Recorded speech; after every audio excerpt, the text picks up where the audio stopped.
Welcome to Restoring Men in History. We are glad you're here. Charlie Kirk, advice to young men. What was he trying to do? He wanted you to have a better life. Wanted men and women to have a better life, more fulfilling, more enriching, happy. So I pulled together some clips of him for advice for young men because we are restoring men in history. Let's go on. How to be successful. Charlie Kirk, clip one, go. Do you become successful without college? I'm sure you're good at something. No, what is fine. your skill? If you had to say the thing I'm the best at. I do love talking. You're already in the 1% of the country. 99% of people hate talking. Every single company on the planet needs somebody that's good at communicating. Everyone. Yeah, right. So whatever it is that you do, try to gravitate towards the thing that you like and that you're good at, which is to explain. Right. Whatever that is in a company, because there's a lot of people that might be really good, like, I don't want to give the presentation. So you just kind of answer your own question. Here's the biggest thing. Be a lifelong learner. Don't stop learning just because you might not be in college. And then try to find things that is the intersection of your skill and your passion. That's where you're going to succeed the best. Write down what you're good at. Write down what your interests are. Combine them. Very simple.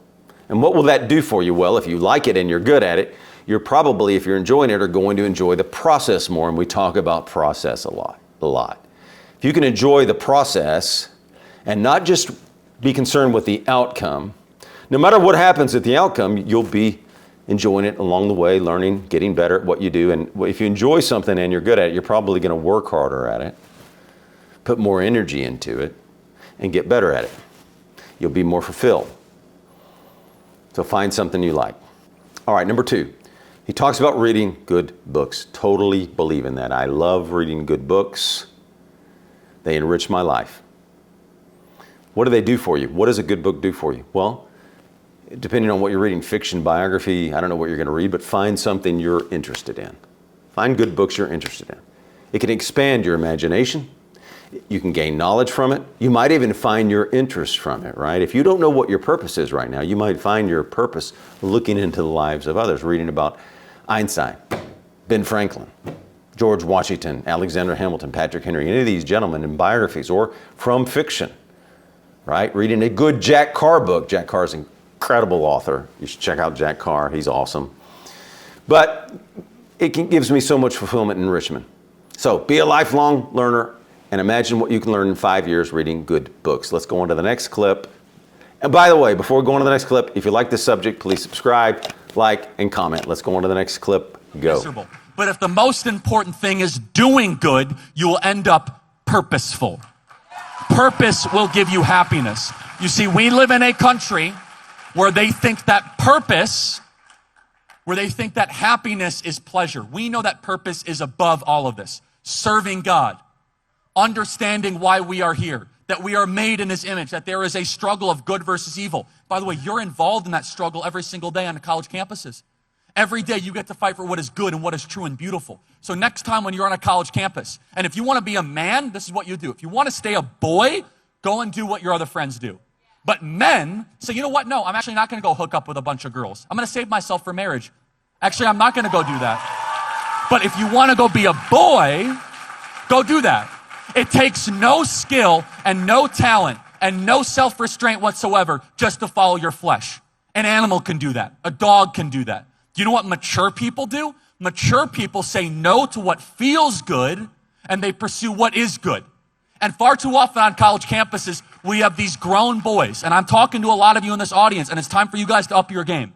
It's time for you guys to stop doing just what feels good all the time. Oh yeah, we're just going to go get, blackout drunk till 2 a.m. and hook up with some stranger.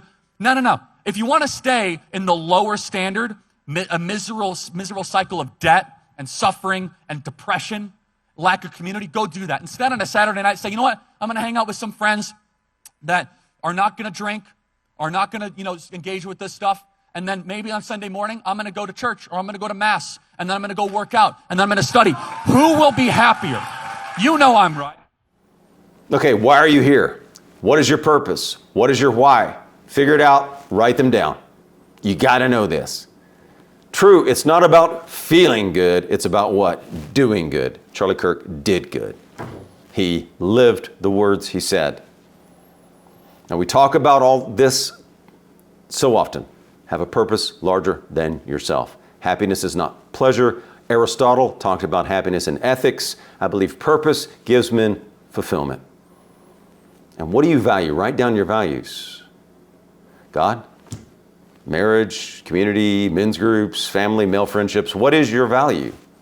Do you have, and I'm going to add something Charlie doesn't talk about here. I'm going to add this in because I think it's so important to you men today and today's society. Have strong male friendships. I have them. They enrich me. My men's groups enrich me. Our men's groups enrich me. Okay? The men in these groups are fantastic. They're outstanding. They enrich me. You find good male friendships and build them and work on them. And I think it will make your life better. There's a lot of focus on romantic relationships, and that's good and well and fine. But have good, strong male friendships. There is good and evil in the world. It is here. This whole world is a struggle for good and evil. Which side are you going to be on? What do you want to use your talents for? Good or evil? Use them for good. Have a purpose for good. Lastly, pursue what is good.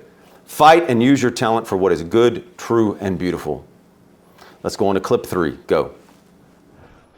And I own crypto and I don't know.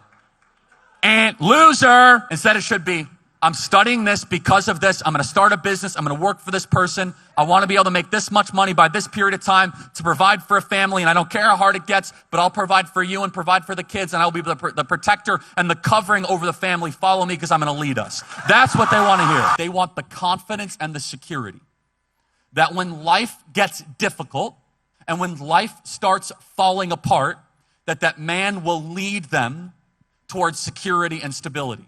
Because deep down, women have a very well-built and finely tuned, God-given instinct that they'll be able to tell in a man when the bullets start firing, is this guy going to protect me and protect my kids? And is he going to provide, or is he going to run for the hills? Go look to your grandfather's generation that stormed Normandy Beach, that built this nation, that started big businesses, that went on adventure. If the most important thing for you is just feeling good, you're going to end up miserable. But if the most important thing is doing good, you will end up purposeful. If you are married, make sure your wife knows, no matter what you're going to go through, you will be there. If you are dating someone and you want to keep her, make sure she knows, no matter what happens, no matter what you have to go through in life, that you're the kind of guy that will stick through adversity, obstacles, and trouble. You will stick by her. Don't worry about it, doll. I will stick by you. Have direction. Know why you have them. Be able to articulate that to your woman, the woman you're dating, the woman you're married to. Very important. You have to have confidence in yourself to inspire confidence in your woman, right? You don't have to have arrived yet, but you just need to know your plan. Have a plan. Be able to articulate it to your woman. This is why. I'm going to do this. I'm going to do that. I'm going to do this. I will be a protector and provider. Follow me because I'm going to lead. So true. Women want someone with confidence, and most feminine women want a leader and a strong man. And if you don't believe in yourself, how's she going to believe in you? And if you don't know how to say it and what to say, what you say matters. Your words matter. More importantly, your actions matter. But it's true that most women want security and stability. And you can tell them, hey, things are going to get tough, but we will make it through. When things get tough, I will not walk. That's why you also need to stand your ground when there's an argument and you know you're right. Don't avoid conflict in an argument. Handle it. Take care of it. Work it out. Because that will give her confidence in you. Because if you can stand up to her, face her, handle the conflict, handle the argument, she'll have more trust in you. If you're right and you know you're right, don't just give in so you avoid a conflict. That won't help things. If you can't stand up to her, you won't be able to stand up to the bad guys, right? Let's go on to the next clip. Go. If you go on a first date with a woman and you split the check, we got serious problems. I don't care if you have to go into debt, refinance your home, or scrub the dishes for 3 weeks. You do not allow a woman to pay on the first date. Period. Period. Oh, Charlie, I don't have the money. Figure it out. Get a job. Borrow money. Take out a loan on a credit card. I don't care if you don't have $41 to cover her meal. What is more important, the money in your pocket or the character in your heart? Yes, you should pay for the first date, and it does not have to be expensive. If you don't know the girl well and you met on social media or something, it doesn't have to be incredibly expensive. But you have to pay for the first date. And as it goes on, if you're dating a woman, pay. Pay for the dates. That's your job as a man. Okay, let's wrap it up. Have a plan. Know your purpose. Write down both. You got to write these things down and check them and then review them on Monday and Friday or whenever you want to. You got to review these things and stay on them. Read good books and be a lifelong learner.